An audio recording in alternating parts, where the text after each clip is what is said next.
Let's start with the 49ers and quarterback Trey Lance. 5 for 14, 128 yards, a touchdown, a beautiful 80-yard touchdown pass. He didn't throw it 80 yards. It went from his 13, left hash mark, opposing 43, just outside the numbers.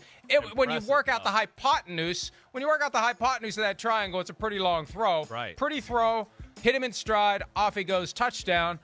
That in and of itself is a good night for Trey Lance in his debut. Yeah, no, you're right. No doubt. I mean, your second throw of your career, as a quarterback of the San Francisco 49ers, you didn't really play football last year, right, in North Dakota State because of COVID and all those type of things. There's all that talk about how he'll do in the NFL and is he ready for that style of game and everything like that. Great start. I mean, you could see, point blank, the guy's got talent. There's no doubt about that. You could see how twitchy he is as an overall athlete. And, the strength of his arm was definitely on full display from what we saw there. I mean, he's got a rocket for a right arm. And then, of course, hey, again, why you don't pay attention to preseason or things like that too. Hey, there's the Chiefs playing a vanilla defense. But Shanahan wants to get the Trey Lance era off on a good step and everything like that. Come on, you saw that play there. That's not a play you normally see in preseason football. That's the type of play that you might see week 3 in the NFL season to go, wait, when we play this formation, they're doing this. So that was a shot play designed by Shanahan, I think kind of knowing what he might get from the Kansas City Chiefs in that formation. And that's what a good coach does with a young, good quarterback too. Give him some opportunities to build something there, get the fan base, everybody behind him. And, hey, even though it was a little choppy, I think overall you got to be happy with what you saw from Trey Lance. After the game, Kyle Shanahan described it as some good and some bad. And then on Sunday, he elaborated on one of the concerns. There were 4 sacks taken by Trey Lance on Saturday night against the Chiefs. There's one in particular that Shanahan put on Lance. It happened in the red zone. There was an all-out blitz, and he missed his reads. And right. That's where he's got to be ready to go. You got to be this ready is to it go. here. I would like, can you rewind that right there, Kristen, by any chance, if you could, go back to the start of the packet? If not, but hey, we could talk here. Yes, pocket presence was certainly something that's got to be worked on, to Shanahan's point. There's no doubt about that. I think he's got to realize, you're not going to get out of trouble all the time. This is not North Dakota State. These guys can run too. Get the ball to your hand, know where to go.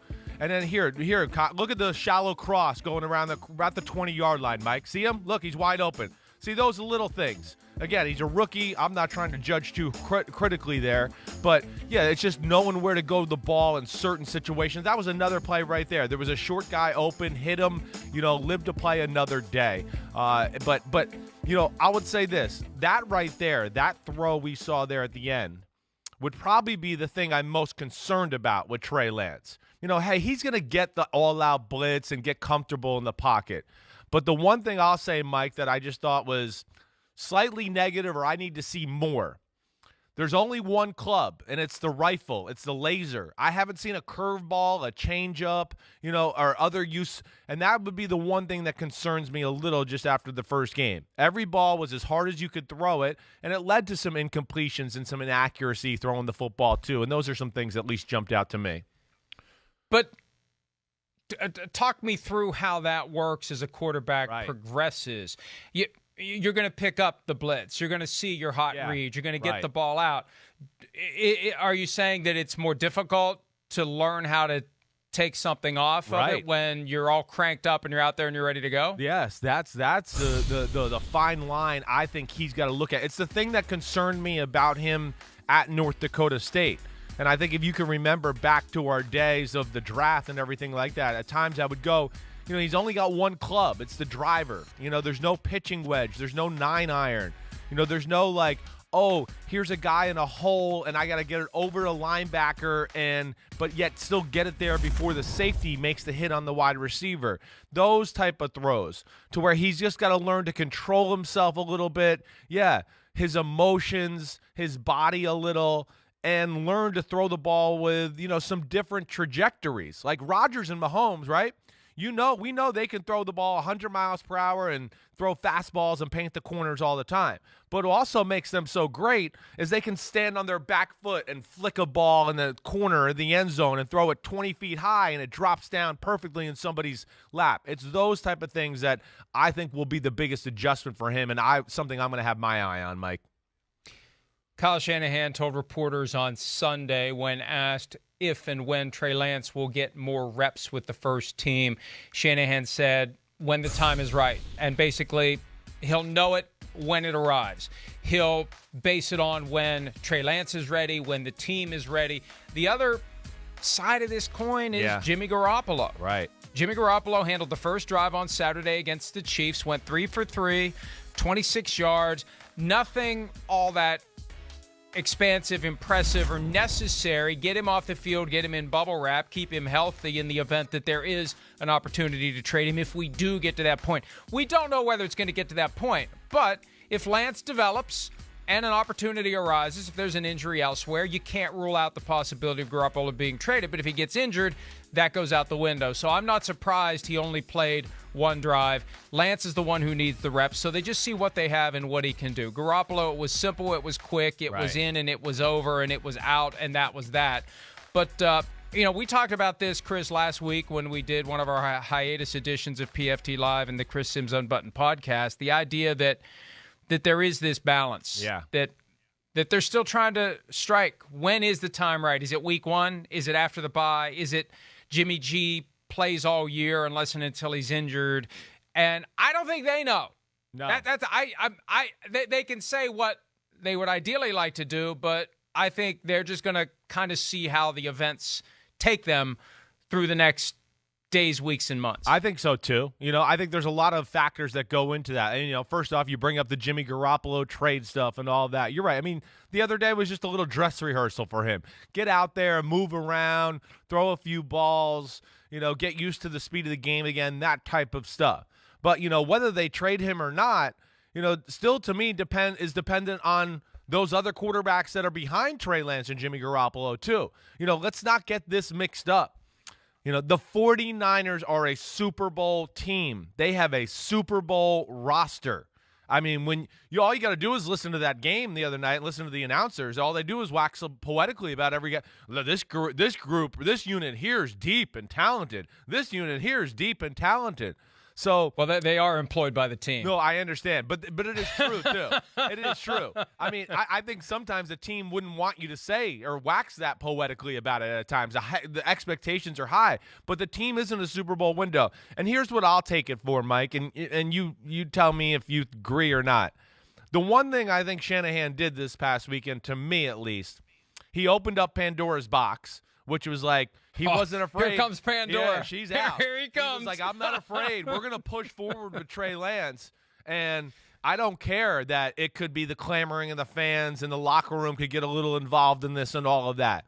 From just what I took from reading between the lines in the newspaper, what we saw in the game there, I just think he's going to push forward and give Trey Lance every opportunity to at least have a chance to win that starting quarterback job. Now, whether he does that or, he's still a rookie and fumbles some things and doesn't quite have it, then maybe it waits till week 3 or 4 or whenever that point is. But just the way the game was called, how much he played, makes me think he's going to at least give him the opportunity to win it or lose it and take it from Jimmy. I don't know how you feel about that. We've seen this movie before. It starts off as Jimmy's the guy. Trey is just going to sit this year. And then, oh, wait, Trey's getting some reps with the first-team offensive practice. Oh, that's just because we've got a designed run for him or we've got a small package of plays for him. And then it's, well, we're going to let him do a little bit more. And then you got John Lynch last week saying, hey, he's pushing Jimmy Garoppolo for the starting job. So It really is a challenge, I think. And I think it's important to have a plan. Yeah. The problem is reality gets in the way of your plan because you can't have a plan saying, all right, we're going to develop this guy quietly. We've got Jimmy Garoppolo, and then you see what he can do and why you gave up, ultimately, 3 first-round picks and a third-round pick to get him. And you want to use him. You buy a new car, you want to drive it. You don't want to leave it in the garage. You spend all that money on that car. You're not going to drive some other car that's been sitting around. No, you did it for a reason. You have that car. You want to see what that car can do. And I think that's where human nature takes over, and that's what we always have to factor into these things. And in hindsight, it makes it even more amazing that the Chiefs were able to sit Patrick Mahomes for a full year because they knew damn well what he was going to be, and they still kept him off the field for a full season. Yeah, no, I know. You're right. It is. It's hard. And, I think it's especially hard when we talk about the 49ers, and I know we're going to hit on Justin Fields in a minute. I'm not trying to jump above that or anything, but it's hard when you make that type of move in the draft. And, yeah, the guy is physically talented, and you see some special things that he can do and maybe bring to the football team. It's hard not to go, what if? What if we did put him in there? What can we do? What if our offense did this now with this guy at the quarterback position? But where I will say, too, to everybody out there, whether it's Fields or Lance, and as good as it was, let's not forget, too, it's preseason game 1. Everybody's everywhere. And they were going against second and third stringers, both of them. And that's where their athletic prowess really jumped out, because we played that little thing of like Fields right in the beginning. It wasn't as fast as I want. I want to go, well, yeah, a lot of the starters and big-time players, and they didn't game plan for you and those type of things. That didn't happen. So, yeah, your preseason game 1, your freak of nature, Justin Fields, you're going to make some things happen. But life will get harder and different, as these guys are going to find out here shortly. We will next see Trey Lance Sunday night against the Los Angeles Chargers, and there will be some joint practices this week, some opportunities for Lance to throw the ball against someone other than the San Francisco 49ers defense, although it's not the same when you're wearing the jersey that says, nobody come close to me, nobody touch me, nobody hit me. That's right. He'll get to culminate the week in that opportunity to go against a good Chargers defense. If he sees any of the first string, we'll see how that plays out. Hi, I'm Mike Tirico, and thanks for watching. Make sure to hit subscribe for the latest news and highlights from NBC Sports.